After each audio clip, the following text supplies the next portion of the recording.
congresso, uma conferência chamada Viva Boston, e a filha do pastor, eu ia fazer o casamento da filha do pastor, o pastor Christian, que vai casar a filha menor. Então, eu estou impedido de viajar para pregar na igreja aqui. Eu sou pastor em Boston, nos Estados Unidos, num congresso, e casar a filha do pastor. E também eu ia fazer uma viagem de 5 dias com a minha esposa e 5 casais amigos, de pastores amigos, que a gente tem um relacionamento de anos, de décadas, de 5 dias e até Punta Cana. Foi essas as 2 viagens canceladas, né? Viagem de caravana para o exterior, que eu levo caravanas para o Egito e para Israel, também não posso, por pura covardia do ditador Alexandre de Moraes de apreender o passaporte de um líder religioso que não tem denúncia nenhuma de crime. Estou apenas numa investigação para ver o nível da vergonha e do absurdo. Ou seja, o senhor ia para os Estados Unidos. Será que não havia um temor aí do Alexandre de Moraes de que o senhor fizesse aí o mesmo trajeto, o mesmo caminho de Eduardo Bolsonaro?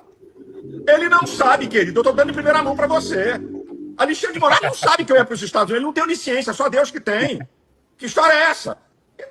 Minha filha, eu não conheço nenhum membro do governo Donald Trump. Eu não conheço ninguém. Eu não falo inglês.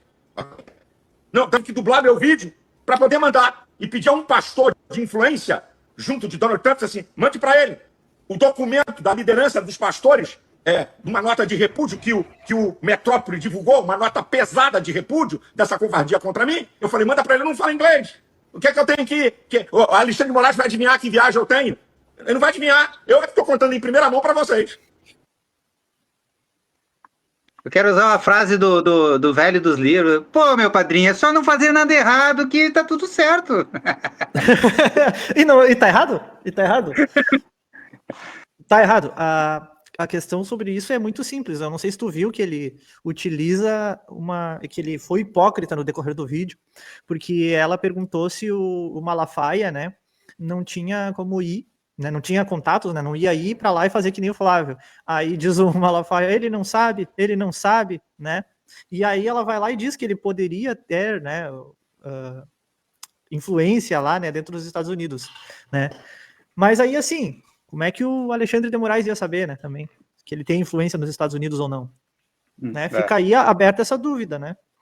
Então, mas ele é um pastor influente, olha só, né? É uma influência cruzada, né? Exatamente. E aí caiu tem na matéria aí, ó, na mesma janelinha aquela ali, tem a matéria do Silas, que eu ia colocar aquela hora, né? Tá, vou jogar aqui na tela. Isso.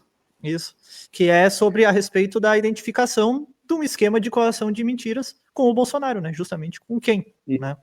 Eduardo e Jair Bolsonaro foram indiciados nesta quarta-feira, dia 20, pela Polícia Federal, e o Moraes determinou a apreensão do passaporte do Malafaia. Para quem não sabe, quando o Malafaia veio de lá, né?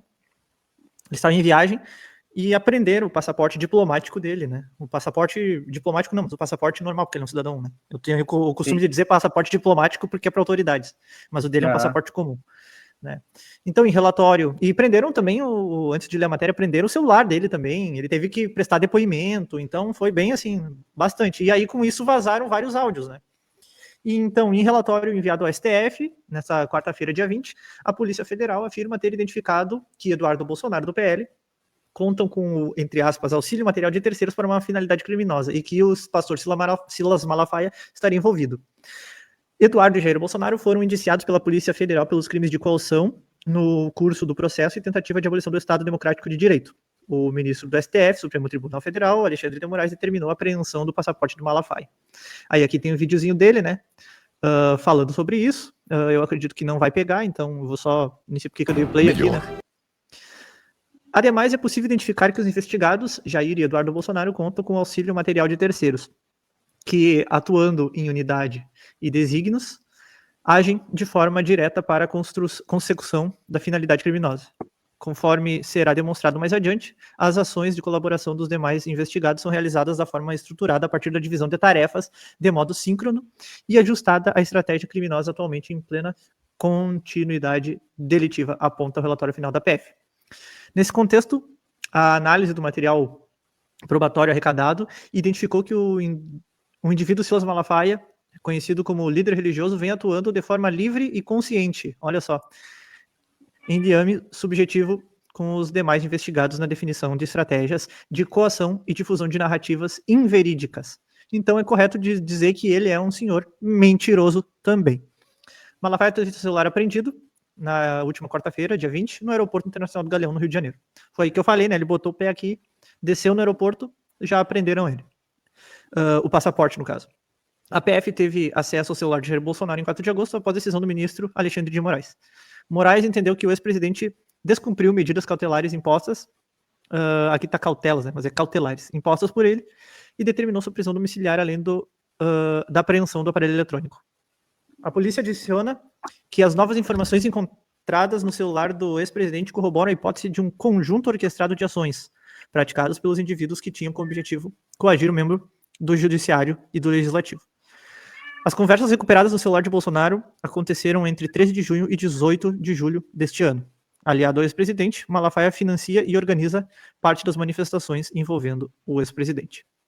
O que achou? Não, ele tá todo enrolado, cara. Por mais que ele alegue que ele não cometeu crime nenhum, que ele chorou porque teve o passaporte confiscado, cara, se ele já está em investigação, qual é a probabilidade dele fugir para os Estados Unidos, cravar o pé lá e não voltar? Né? E esse cara, ele é tão influente na igreja dele, ele tem, se for comparar com outras multidões que seguem aí, por exemplo, o Flávio, o Renan, os Bolsonaro em si, né, até a Michelle, sim, o Malafaia é muito pequeno, tá?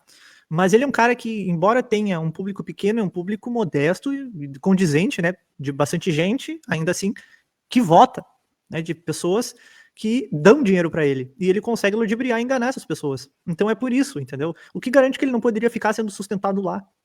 Porque esse cara, ele ganha muito. Ele Exatamente. é um pastor, né?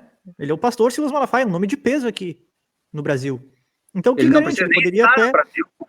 Era o que eu ia comentar, ele podia até pregar por videochamada, né? E ganha dinheiro do mesmo jeito. Então, assim, e usando esse discurso da perseguição, da ditadura do Alexandre de Moraes, que ele não pode voltar para o Brasil, porque senão vão prender ele só por causa da opinião, né? Que eles alegam, né? Que o crime que eles estão cometendo é o direito da opinião. É isso aí. Mas com certeza ele iria dar no pé. Exatamente, exatamente. Então, assim, Silas Malafaia é mais um, além desse senhor aí que está ao centro da tela aí, né? Com a mão no peito. Silas Malafaia será mais um que me trarão um gostinho muito bom de justiça, né? Ele também é um dos que merece ser preso. E aí vazaram áudios, né? O assunto da tônica do dia de hoje foram os áudios do Silas Malafaia, né? Exato. Falando, no geral, sobre a trama golpista e que deveria ser pautada anistia, né? Chamou o filho do Bolsonaro, o Flávio, se não me engano, de paspalhão ou de panaca, alguma coisa assim, pateta, algum negócio assim, né? E disse que a anistia deveria ser pautada imediatamente, que é, né? Enfim, vários áudios aí sobre os dois conversando. Mas aí é cena dos próximos capítulos, né? Que vai vir aí, acredito, na semana que vem. Isso aí não para por aí.